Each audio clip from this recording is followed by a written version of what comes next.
ang bayan ng Kabangan. Isang fortress na bayan sa lalawigan ng Zambales na matatagpuan sa Rio ng gitnang Luzon. Ang salitang Kabangan ay mula sa salitang kabanggaan. Isa sa dinarayo dito ang bundok na Mariglem. Kinikilala ito na minor mountain na may taas na 573 MASL o meters above sea level. Unti-unting sumisikat ang bundok na ito, lalo na sa mga baguhan pa lamang sa mga ganitong klaseng aktibidad. Tinuturing din itong Bukidnon ng Norte dahil na din sa 360 view sa itaas ng lugar na ito. Samahan niyo ako as I share ang one-day tour travel itinerary ko dito sa probinsya ng Zambales.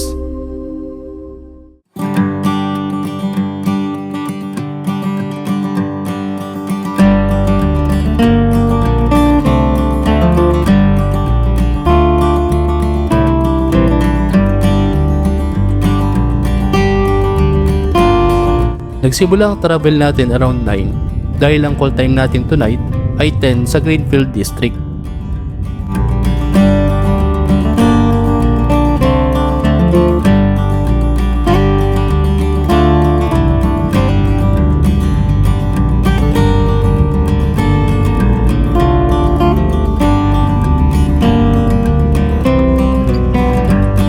Dito na nga ako madalas nagpapapick up kapag umaakyat ako as a solo joiner dahil malapit na lang ito sa aking tinutuluyan. Medyo wala tayong tulog dahil sa 12 hours duty pa tayo sa ospital, kaya kinakailangan ko ng matinding panggising bago din tayo umakyat.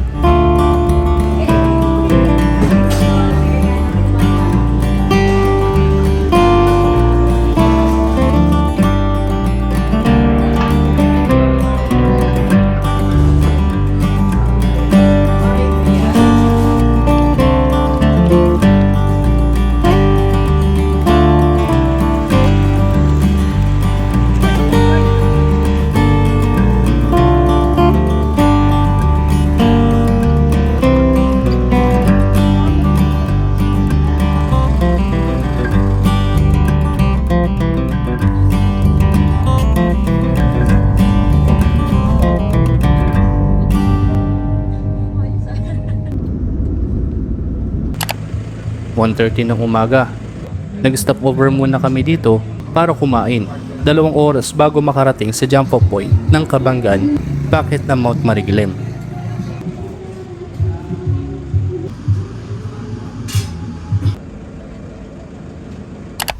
(3:15 AM). Nakarating na kami dito sa Kabangan, Zambales, kung saan kinakailangan muna namin magpa-register bago umakyat. Sa sandaling ito, hindi na kami nahirapan dahil sa coordinator na ng aming tour ang nag-ayos nito. Dito pumunta na kami sa Sitio Maporac sa bahay ni Tatay Amado, kung saan dun magsisimula ang aming trail. Kinakailangan muna namin makinig sa briefing at orientation ng mga guide namin dahil sa mga maaari naming maranasan paakyat. Hindi kasi lagi na maayos ang aming mga madadaanan. May mga pagkakataon na maulan at maputik, mainit, at lalo na sa dami ng tao na gusto ding umakyat sa bundok na ito. Kaya tips lang sa mga gusto din masubukan umakyat sa mga attraction kagaya nito, maging handa at dalhin lahat ng mga dapat dalhin, lalo na ang mahabang pasensya. Lalo na kung aakyat kayo ng weekend, kagaya nito. Mas maganda talaga umakyat sa mga araw na busy din ng mga tao sa pagtatrabaho dahil kaunti lang ang kadalasan sumusubok sa ganito. 4:00 ng umaga nagsimula ang ating paglalakad. Halos 2 oras din ang aming lalakarin papunta sa bukana ng bundok na Mariglem, paakyat.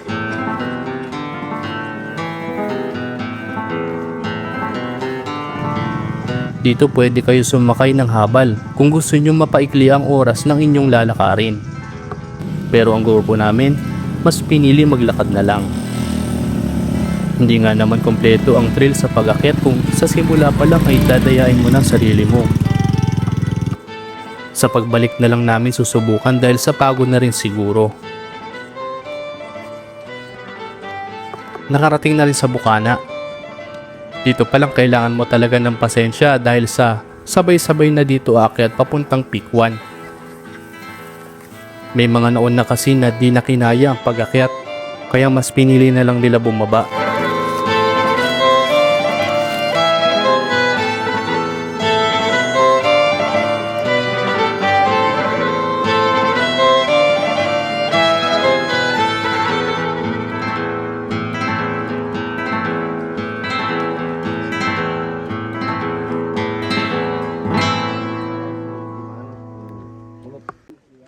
Sumisilip na ang araw pero hindi pa kami nakakaabot sa Peak 1 ng bundok.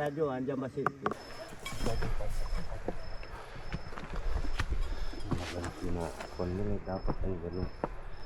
Pag ano ng daan, tapos ganito, pabalik na naman. Gano'n. Parang hindi ako. Parang inikot-ikot lang sana. Ayan. Lapit na rin sa wakas. Tikwan na. Bumaba na siya doon eh. Kunti na lang eh. Ilog. Dito sandaling pahinga muna kami bago dumiretso sa Peak 2 ng bundok. Kinakailangan mo palang daanan ito hanggang Peak 4 bago makarating sa itaas ng Mount Mariklim. Simula na ulit ang paglalakad. Hindi ako nakakaramdam ng pagod, siguro dahil na din sa naihanda ko ang aking katawan.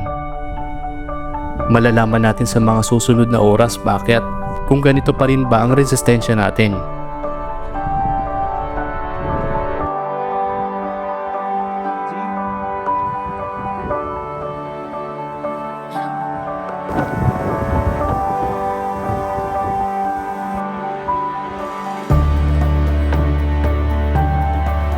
Nakarating din tayo sa Peak 2 ng halos 30 minuto.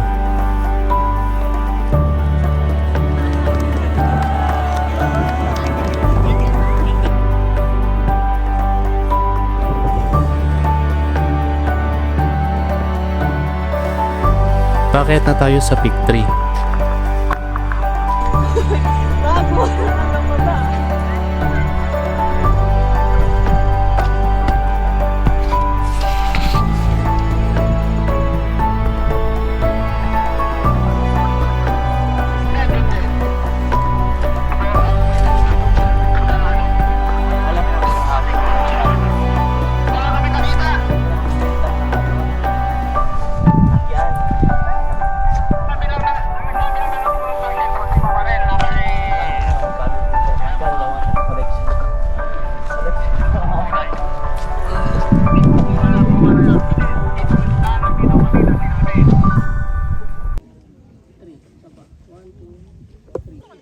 Ilang oras na lang at mararating na namin ang tuktok.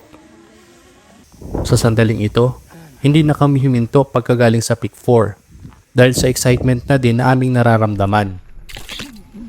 Kailangan talaga tuloy-tuloy ka lang sa pag-akyat dahil sa pagtumigil ka at nagpahinga mas haba ang oras at baka may pagkakataon sumikat ang araw at maglakad ka kasabay na mainit na panahon.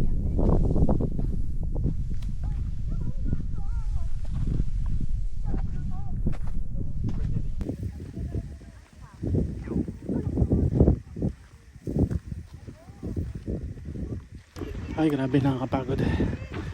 Pero sabi ko nga, sa tuwing akyat ko, magiging worth it.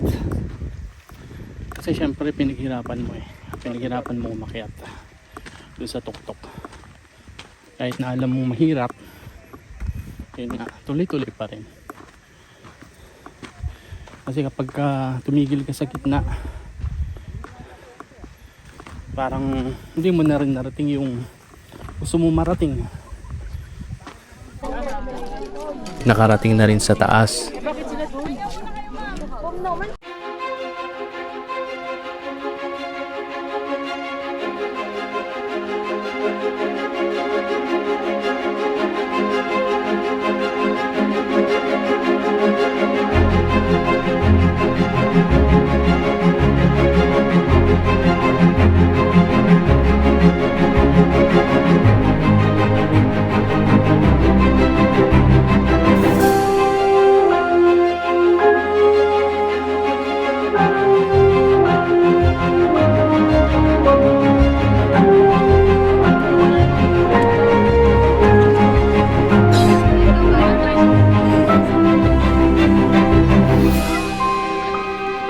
Kinakailangan maghintay ng oras para sa pagkakataong makapagpakuha ng solo sa signage ng Mount Mariclem. Magsente muna tayo sa sandaling ito. Sabi nila, umiyak man tayo ng paulit-ulit, masaktan man tayo ng sobra-sobra, dito naman tayo natututo.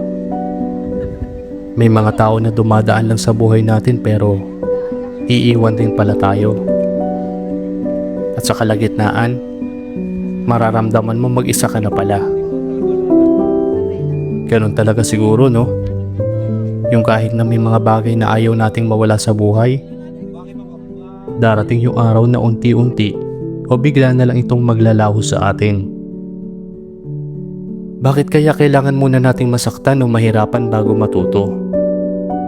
Bakit sa tuwing ang saya-saya mo, para bang may kapalit na lungkot pagkatapos? Minsan nga, takot na lang ako maging masaya eh. Pero mas okay na siguro mahirapan ng matagal na panahon sa mga bagay na gusto ko, sa mga tao na mahal ko, kaysa makaramdam ng panandali ang saya sa mga panahong tinatakasan ko lang ang maging malungkot. Ano nga ba ang tinuturo sa atin ng tadhana?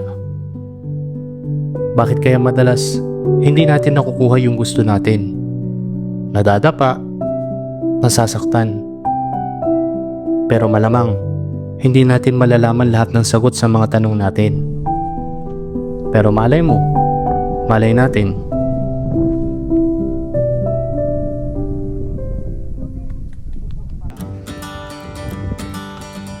Oras na para bumaba. I was quietly protective of my heart to reassure that it couldn't break to pieces and be left alone once more. If you hadn't been so patient, you'd be easy. Dadayuhin naman natin ang isa sa mga sikat na ilog sa baba nitong bundok, ang Agbobotilya River. Medyo hirap na sa pagbaba. Hindi mo aasahang ito ang inakyat mo pero yung pababa parang ayaw mo na ituloy. Pero kailangan. Alam ko namang hindi lang ako yung pagod. Pero masasabi kong isa na naman sa mga bucket list ko sa pag-akyatang na-unlock ko. Mas nai-inspire tuloy akong ipagpatuloy ang ganitong activity para na rin sa kalusugan ko physically at mentally. Oo, hindi biro pero pag iniisip mong subukan, dapat may paninindigan kang ituloy. Parang pangarap mo lang naman ito na gusto mong matupad. Bago mo makamit, kailangan mo muna makaranas ng hirap. Wala naman talagang paraan para makuha mo ito kaagad. Lahat ng ito, pinaghihirapan. Here calling at your door, yeah, I'm yours. Anywhere you want, yeah, I'm yours. And now we're singing.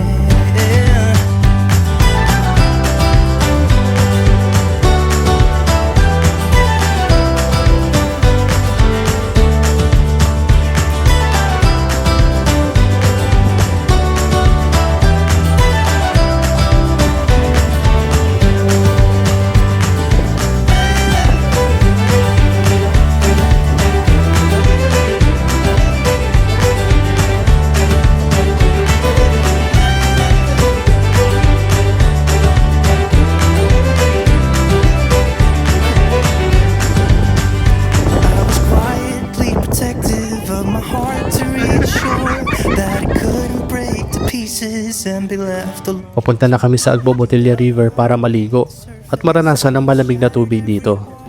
And I know I got that feeling, there's no question anymore. May nabibiling And now I stand here calling at your door. Oh, now I stand here calling at your door. Yeah, I'm yours. Anywhere you want. Yeah, I'm yours. And now we're singing. And now I stand here calling at your door. Oh, now I stand here calling at your door. Yeah, I'm yours. Anywhere you want. Yeah, I'm yours. And now we're singing.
Madaming tao kaya nahiya na ako maligo. Baka makita pa nila yung abs ko. Biro lang pero malamig talaga. Sa sandaling ito, kinakailangan na naming umuwi at bumalik sa aming jump off point para makapagpahinga, makakain at makapaghanda bago mamalik sa Maynila.